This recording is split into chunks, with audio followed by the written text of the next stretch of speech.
Are you ready for rapid fire, Vince? Let's go, baby. It's the end of a long one for me. I'm ready for some You're rapid fire. It's why you're here. By the way, Father David is here. Happy Canada Day. It is Is Canada it? Day. Yes. Is that Happy like Canada 4th Day. of July for us? Explain Canada Day, Father David. I think I just that's don't know. Like, kind of what it is. because there's like Boxing Day. I know that's a Canadian thing. And then there's some Canadian holidays that I'm just not familiar with. And so I'm always willing to be educated on the days. By the way, I did notice this when I came in today as I Johnny. did see that. Screen names are back. They were back for the afternoon show as well. I don't know. I don't know what happened, but it was very annoying the other way. Their national birthday, so a little different than the 4th of July, but similar. Since, like, technically, July 4th is our birthday. Technically, sort of the pseudo birthday, right? Because it didn't become official for correct a little while after that. Well, more than a little while, but like. What other date would you pick? Right. I mean, you have to because that's when they signed the Declaration. Obviously. Right.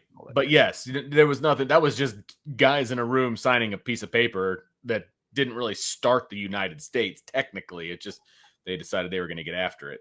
Right. But yeah, poutine fights. A little poutine. You ever had any poutine? I don't even know what that's not even a word. I don't poutine even know what is like means. French fries with gravy and cheese curds on top. That does not sound appetizing. When we went to the Niagara Falls area and into Canada last year, we had some poutine at like a bar, and it was basically, it was not homemade gravy. Let's put it that way. It was obvious that it came out of a can or a jar or something like that. So I was a little disappointed. Gravy expert. My first poutine. Yeah, but it's like, oh, I get this from the Heinz section, or I just don't like stuff on my fries. I like naked fries. Okay. If the fries can't stand alone, they're not good enough. Little cheese fries every now and then? No cheese fries? I've been known to dip into a cheese maybe, but I don't like the smothered because then it gets gooey and like, I like a little crunch to my fries. And the crunch goes away if you smother it and stuff. That's true. That's where I'm at. All right. How about some topics? We talked, of course, we just got done. Wrapped up the interview with Texas A&M insider Carter Karels, first segment of the show. So I asked him the biggest question the Aggies have on each side of the ball going into training camp. Offensively, here's what he said. He started with really just Marcel Reed as a passer. He did a great job last year when you consider the circumstances that he inherited and really did not have a good receiving core, did not have a good tight end core, did not have Moss for the last few games. But that next level for him, what does it look like? He still has to prove himself as a passer. When you look at the deep ball numbers last year, they were not good for him. And again, you could say, hey, well, that's because his receivers could not get open. But at the end of the day, you still got to prove it, right? He also didn't put up a whole bunch of numbers. I don't know if he'll need to this year because, again, the running game could be so effective.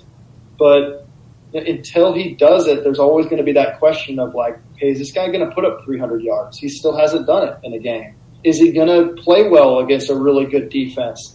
He didn't play well against Texas, didn't play well against South Carolina last year, the two best defenses he faced. So it's definitely a question there. All right, so there you hear it from Carter Karels. Marcel Reed, the quarterback, as a passer. So scale of 1 to 10, you hear that. What's your confidence in the matchup between Notre Dame's secondary and Marcel Reed in September? Well, I agree with Carter that is a potential weakness for Texas A&M early on in the season. And for the second year in a row, I am very happy that Notre Dame is playing Texas A&M early on in the season. You know what I mean? And I thought that last year. It proved to be accurate. I think that again this year. Obviously Notre Dame has a benefit of them coming up to Notre Dame with the noise and all of those different things that they're inevitably going to get. And I think that's going to affect Marcel Reed as the quarterback. And look, Notre Dame's defense is very good. We know this, right?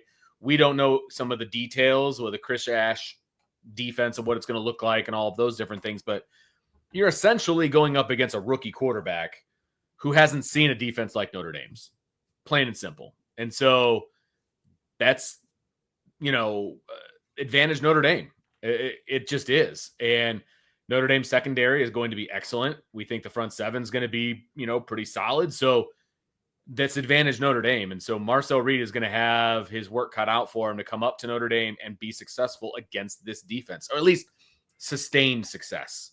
He may be able to get loose, with his legs and things like that. But as a passer, get after it. They're going to get after him with the front seven, and then the secondary is going to make some plays on him.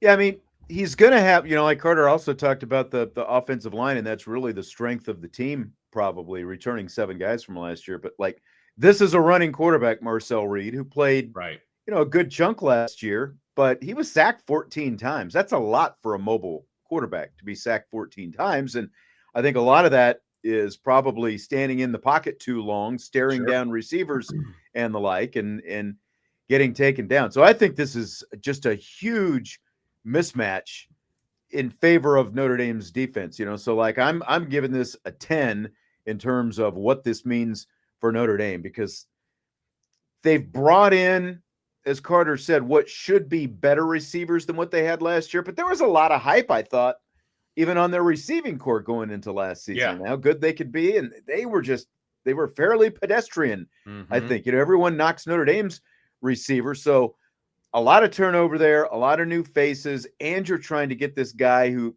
basically completes about 60% of his passes to be a consistent passer. He's probably going to build up some confidence because they're going to play a couple cupcakes in their first couple of games. This will be game 3 for them. It'll be game 2 for Notre Dame because of the bye after Miami. But I just feel like this is a huge mismatch in Notre Dame's favor in that game in week 3. Yeah, I mean, it was funny listening to, Texas A&M fans after Notre Dame beat them. And then, of course, Marcel Reed comes onto the scene like, oh, there's no way you would have beaten Texas A&M if okay, well, we'll see. Because he's going to get his opportunity to face off against Notre Dame at Notre Dame Stadium.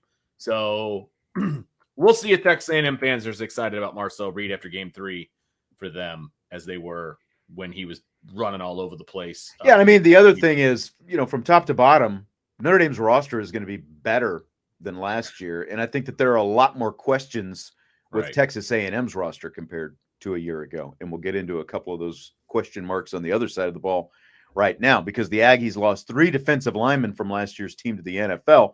So what's their biggest defensive question right now? Is that it? It's got to be the defensive line, just because of the guys they lost and not really having that surefire proven, hey, this guy's going to be a draft pick, a top draft pick, or hey, this guy's going to be all SEC. I think Cassius Howell could have a really great season, but he hasn't shown it yet. There are a lot of guys on that D-line that, DJ Hicks, he could be a good starting defensive tackle, but he hasn't shown it yet. So there's a lot of questions because of the lack of kind of that star power on that defensive line, and with how much they underachieved last year. They bring back some guys that have played a lot of snaps, like Albert Regis and DJ Hicks in the middle. But it's definitely a question, because I don't think Cassius Howell has that potential to be that all-SEC kind of guy, but it's not a defensive line that is just stacked with All-American potential and NFL draft potential, at least as far as this year is concerned. It is a question, but with how poor last season went, you'd like to think that things will turn around. So, Vince, you listen to that. How does this year's matchup in the trenches compare to the one we saw last year at College Station? Does night and day ring a bell? Because that's about it. I mean, look, Notre Dame's offensive line had like 6 total starts going into last year, and Texas A&M was the first game on the road. We heard all about it, right? Against Texas A&M's front, defensive line that was just unbelievable, and they were really, really good. 3 of the guys got drafted to the NFL. All of those things. It's just not that way anymore. Now Notre Dame's got the experience on the offensive line, and Texas A&M is searching for some answers on the defensive line. I mean, it's a complete 180 from what it was last year. Yeah. And Notre Dame did pretty good against those guys last year. Let's be honest. Like, they held their own. They held their own. They held their own. At the very most, it was a stalemate, I would say, at the very most, in favor of Texas A&M, right? But Notre Dame held their own, and they were able to get some things accomplished against that defensive front offensively for Notre Dame. So it's a 180. Obviously, this is another check on the box for Notre Dame, and we'll see if this offensive line can take advantage in the first home game of the season. Yeah, Beefeater says A&M had 8 5-stars in the 22 class. How did they blow that class so badly? Well, we told you it was going to happen. There's a reason Jimbo's not there anymore, right? Correct. They gave out a lot of money, and now a lot of those players are playing for somebody else. I mean, I'm just shocked, as I said when I was talking with Carter, that defense ended up being A&M's issue last year with Mike Elko as the head coach. And go ahead. No, I was just going to say, I still have a lot of faith in Mike Elko, which is what gives me pause before I'm like, Notre Dame's going to smoke. See, but I feel like, are we giving him too much benefit I don't know. of the doubt right now? I don't know. That's a great question. Because, look, A&M, it was, his first game as head coach of A&M against Notre Dame. You don't expect all the horses to be going in the same direction. You know what I mean? If you're Mike Elko. This is year 2 now. So you got a better handle on what's going on. We're going to see a couple of games, obviously, prior to the Notre Dame game. I am interested to see what this team looks like, because I don't know that he had complete control at the end of last year. Things didn't end great at the end of last year. Again, I think Mike Elko is a good head coach. Is he a upper echelon head coach, or was he Duke good? You know what I mean? So exactly, because there's a difference. That remains to be seen, I think. Some guys can, sort of, like take those middle tier guys like that and build them up to a point. Yeah.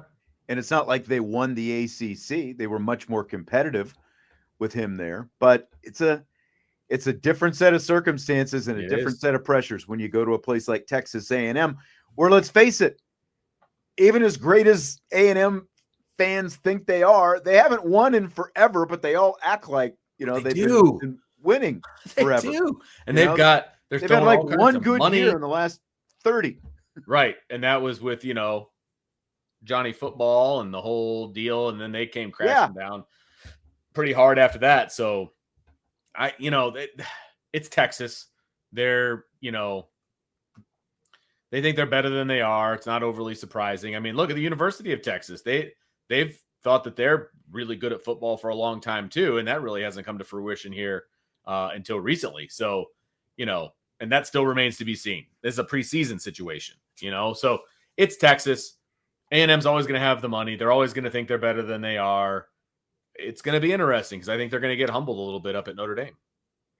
I do too. I think advantage to both teams on the offensive line, like on the offensive side of the ball when we're looking at the trenches, the questions are going to be on the defensive side. I just feel like A&M probably has more questions at this point because again, like when you underachieve with 3 NFL draft picks on your defensive line, like that's a major red flag.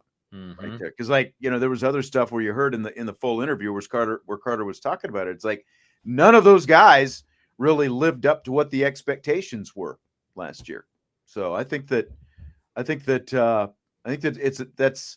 it's a very important matchup, and I think it's another big check mark in Notre Dame's favor against the Aggies.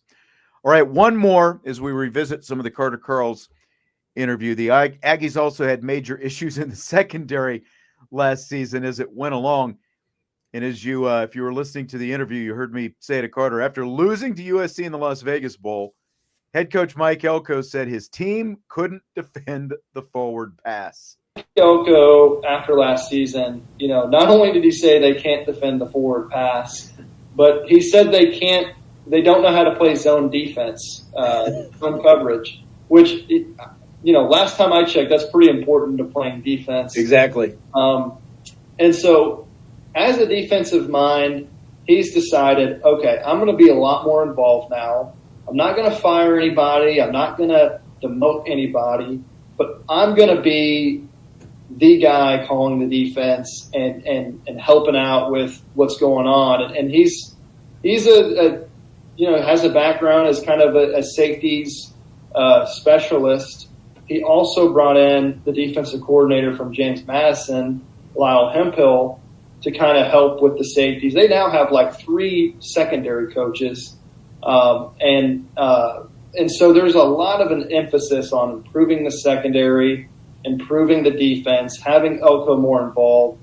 And, you look at Elko's track record, last year really was an anomaly. Like, that does not happen often for him, where the whole defense just crumbles. And they had the talent. So it's one of those things where it wasn't like they just had a bad group and they couldn't do much with it. They underachieved as a group. So there's a lot more focus there. They added some guys in the portal, and they brought a lot back, at least from the back end of the defense. And so I think that's why there's reasons for optimism. But again, when you have a lot of the same characters from last season, you just wonder, how much better is it going to be? Is it going to be a strength? Probably not. But if it can just be serviceable, I think that'll be good for this team. Just try to be serviceable, and that'll be good for Texas A&M. Well, fill in the blank. Oh, go ahead, Vince. No. Go ahead. We'll do your thing. Sorry. All these questions A&M has right now have you feeling blank. Way overconfident than I maybe should be. That's the problem. Like, what I'm hearing from Carter Karels, who covers this team a heck of a lot closer than you and I do.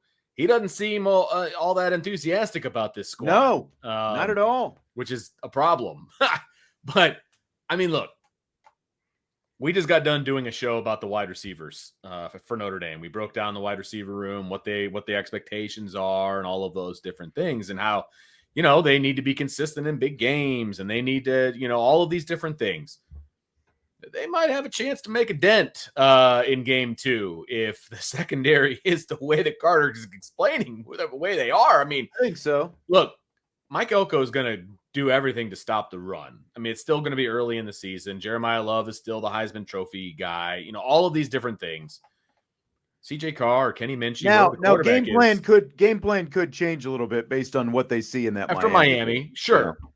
But at the end of the day, how can you look at Notre Dame's offense and be like, hey, we got to stop the pass game? Well, it's okay, whatever Jeremiah Love and Jadarian Price do. I still think it's number one priority to stop the run and then make the freshmen beat us. Exactly. You know what I mean? I think you still want to make the young quarterback have to beat you with his arm. Right. Like that's got to be a game plan. But so how could the wide receivers not be licking their chops? If you've got questions, if you've got questions, man, with your defensive line and the secondary, front end, back end, okay, you've got a couple good linebackers.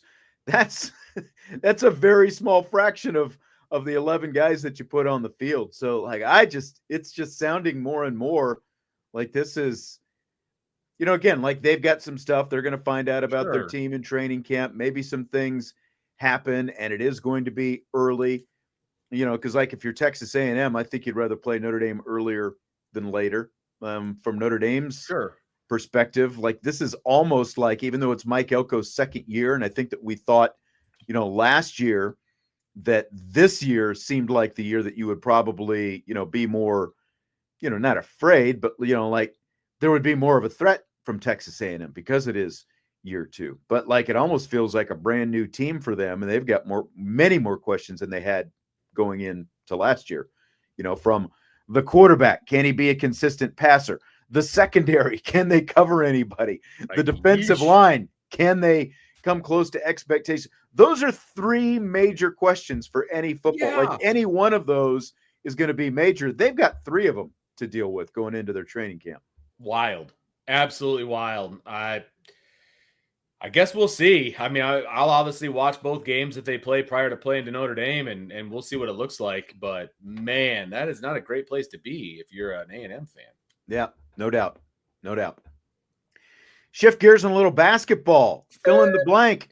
Some interesting news today. Notre Dame men's basketball playing Kansas first and then Rutgers in their first 2 games of the Players Era Championship in Las Vegas in November this season. Is blank.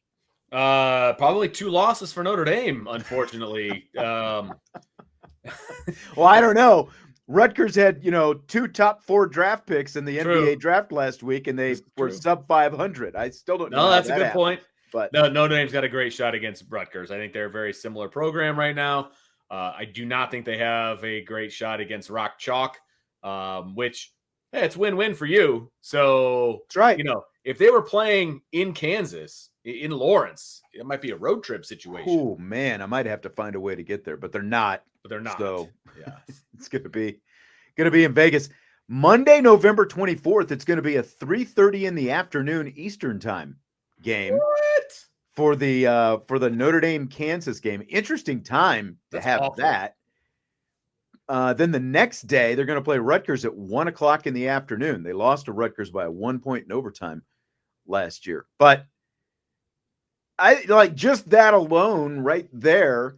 The fact that they're playing these afternoon games, because remember when they went to Vegas last year, they were playing at like 11 o'clock like at the middle midnight, of the night. and yeah, like all these late night games, they were getting done at like 1 and 2, at maybe even like 3 o'clock in the morning on that one, because they started so late. Yeah. So at least they'll get afternoon, but Monday, 3:30 in the afternoon on a Monday, the week of Thanksgiving. That's we're all interesting. working. We're all like, we're not thinking about work because it's the Thanksgiving holiday. I'm pretty sure we go to school like Monday and Tuesday only, and those are the 2 games that they've got. They're 2 days that they've got games. Like, come on. Right. That's brutal. First meeting, though, between Notre Dame and Kansas since the 87-88 season. Wow. It's been a while. And I was trying to think. I forgot to look this up before I started. Give me a second here. I think it was 2015. There was a chance in the NCAA tournament on that second team that ended up in the Elite Eight, where they would have faced Kansas, like they were in line to potentially play Kansas. Maybe it was 2014. When were you at Kansas? What years were you there? I was there. No, I was there from 91 to 95. Okay, so you missed the 88 game. Okay, yeah. Gotcha. Yeah, in 2015, the year they played Wichita State in the tournament, Notre Dame, that would have been Kansas, because I think Wichita State beat Kansas to get to the Sweet 16. If Kansas would have beaten Wichita State, they would have played in the tournament that year. But like this will be the in the 88 season for Kansas was their national championship season as well. So that was the last time Notre Dame faced them. And I believe that was at Allen Fieldhouse, if I remember right. Probably didn't work out well for Notre Dame, I'm guessing. I doubt it. It was toward the end of the Digger era. But should be a lot of fun. It should be. Well, I mean, losing isn't fun, Sean. I don't know. Yeah, but there's I realize Kansas is Kansas, and they had one of their worst seasons in a long time last year, and they've kind of had to retool and rebuild. Yeah, and they've got some dudes coming in because they always do, in terms of recruits and stuff like that. But that'll be interesting. November, anyway. You're right. Who knows? You're right. Fun. Yep. We'll be talking about it, I'm sure. Looking forward to it. Yep. Fill in the blank. The Milwaukee Bucks trading Notre Dame alum Pat Connaughton to the Charlotte Hornets today is blank. Oh man, that's disappointing. I mean, he's literally going into NBA oblivion. Dregs. I know. Oh my gosh. I feel so bad for him, man. He's making good money, obviously. I think he's on his 3rd contract in the NBA, which I don't know that I would have ever guessed would have happened, when he was here at Notre Dame. But he has carved out a niche role for himself, up in Milwaukee and, won an NBA championship, I believe, and all these different things. And now he's gone, and he's gone to Charlotte.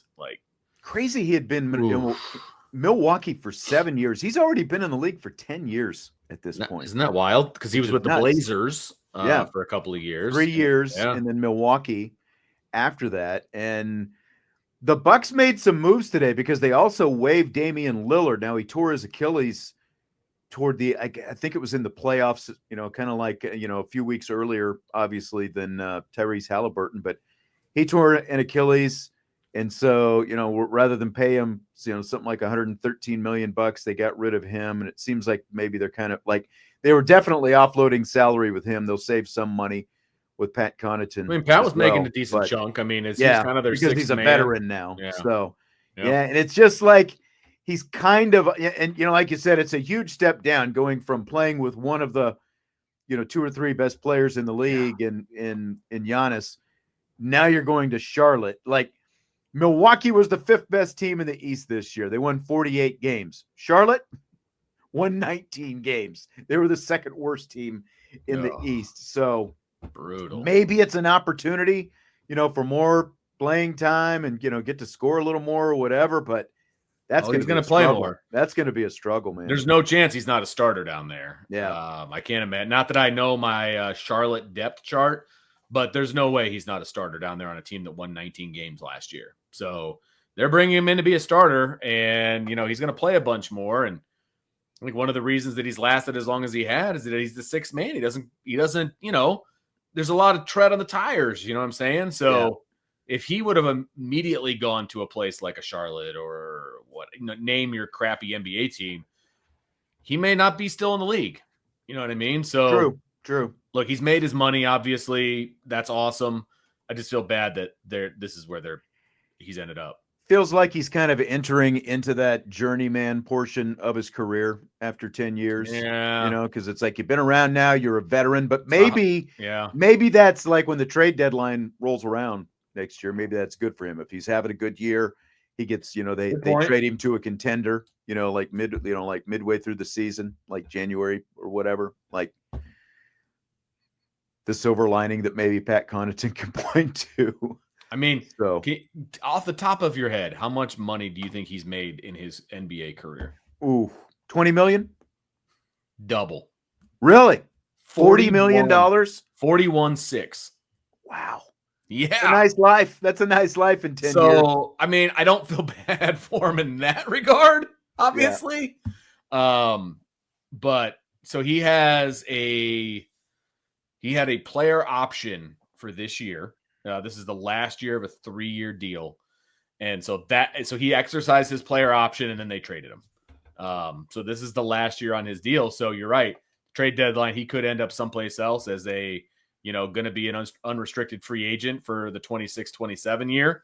So yeah, he could play for half a year and then head on out. It's definitely possible. Yeah. I mean, he's going to make $9.4 million next year. This is the time when a guy like him finds out what the definition of being a pro means, because no matter what, you're getting a nice check. You're living a good life. You got to go out. You got to suck it up. $9 million, dude. He's gonna make $9 million to play a lot of losing basketball down in Charlotte. But it's made 41.6. That's $41 million, man. Wow.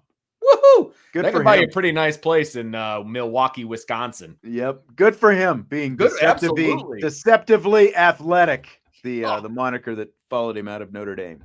Yeah. Man, that's amazing. Good for him. Is right. Yep. Fill in the blank. It's blank that EA Sports is bringing back its dormant college basketball game in 2028 after they stopped making the game 12 years ago. It's cool, but they also need to revisit the college baseball game that they had out a long time ago. So that's where I'm at. I don't know how popular that was. It wasn't, I'm sure. But they did have Frank Eck Stadium on there, and I enjoyed playing that game. I did have it. It was for my PlayStation 2 back in the day. But look, I think the video game market is still one that you can exploit and still one that you can get people to get excited about. Obviously, people got excited about the NCAA football game. It will be nothing like that. But there's an audience for college basketball, I would hope.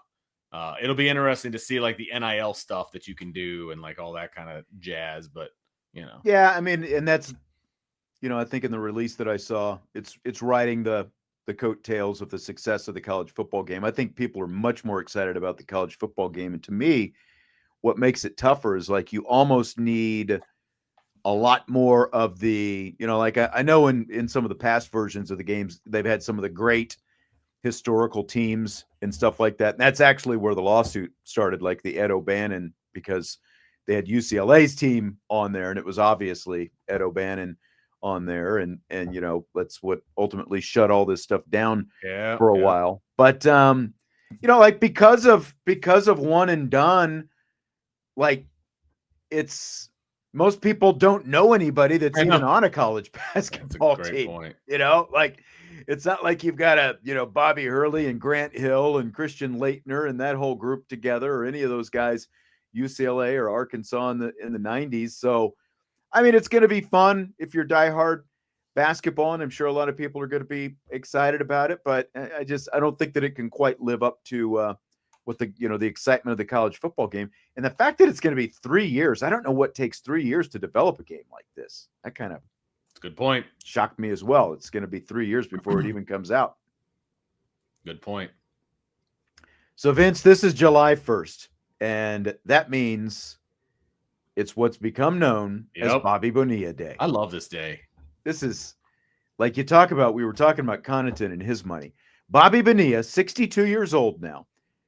He's retired and hasn't played since 1999, but he collects today his 15th installment check of almost $1.2 million in deferred money from the New York Mets. They paid him, or they deferred his salary in 2000, and it has so far turned into almost $18 million with one check every year for the last 15 years not to play the 2000 season.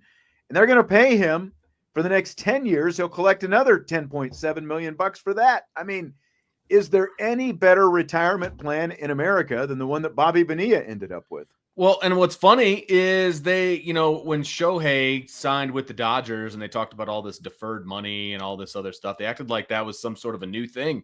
It's like, Mets did that back in 1999, right, with the deferred money. And that's why we have Bobby Bonilla Day every July 1st. And every July 1st, I'm reminded of the fact that he's just sitting on his tail making $1 million every July 1st. That is amazing. Good for him. I wish someone would have deferred my salary, like 20 years ago. And that paid me interest on it. It wouldn't come anywhere close to what Bonilla's making, but still, that would have been a nice retirement account. Every year they bring this up, and it's like it never wears off when you just look at the numbers that he's going to get out of this, because it was literally like $1 or $2 million that they deferred, and it's going to turn into almost $30 million over 25 years by the time it's all said and done. Good for him. Man. I mean, so smart. They paid him not to play, Sean. They paid him not to play. I know. And, again, I have no idea if Bobby Bonilla does anything, besides take these checks, but for $1.2 million per year, like, you're living a pretty good life, just doing whatever you're doing and not having to worry about too much. 62 years old. No doubt. He'll be 72 years old by the time he's done taking checks from the New York Mets. That's hilarious. So, who won that one? The Mets or Bobby Bonilla? Exactly. You know what I mean? Today is also the unofficial day. Maybe it's the official day that Sports Talk Radio was born. 1987, really? WFAN in New York City became the country's first 24-hour all-sports radio station. 1987. 1987. And they started it in July, when it's the worst month possible to talk about sports. I know. Think about that. The worst possible month to talk about sports. Literally, you're in the deadest period of sports right now. 100%. But I guess in New York City, you've got, like Yankees, Mets, and like they're a baseball city. So this is true. That's a good point. I mean, you can always talk baseball, but yeah. But then little more than 2 years later, they launched a show known as Mike and the Mad Dog. Mike Francesa, Chris Mad Dog Russo, and Mad Dog, of course, does a lot of stuff on ESPN now too. I remember hearing about that show. Yep. Obviously ESPN came around in 78 or 79. And so they saw that there was a TV equivalent, and it was gaining popularity in the 80s, et cetera, et cetera. So, I mean, if you would have asked me to guess, I would have said radio came first, because that's usually how it works. But in this regard, TV came first and radio followed suit, and it's been kind of stopping them since then. That's true. It's impressive. Yep. And now you've got people like us podcasting sports every day as well. That's right. And the medium's changed a little bit. It has, but there's still radio out there. That's still a very good thing. And there's a lot of radio stations that do the simulcast thing with podcasting and things like that. So, it's not a lot. Maybe that's the future. Maybe that could be the future. Like McAfee, took his podcast to That's TV. True. That's true. I don't know. Maybe that's the forward thinking, like branch out, diversify a little bit. I mean, Interesting. There's nothing wrong with having multiple streams of revenue potentially, and revenue, distribution, and different. Yeah, you're hitting different audiences and things like that. So, maybe we can con a radio station into letting us do a show. And we can simulcast it. So who knows? I don't know. Who knows? All right. Well, I think that's going to do it for today. We're going to wrap it up with that. Fairly short and sweet. We went a little bit more than an hour. It's all good. Vince's cheeks are probably numb after sitting in that chair for 4+ hours or so. Very, very numb. Probably different set of cheeks. And you're right. Hit the like button before you leave, and we will talk to you tomorrow on IB Nation Sports Talk. Right. See ya.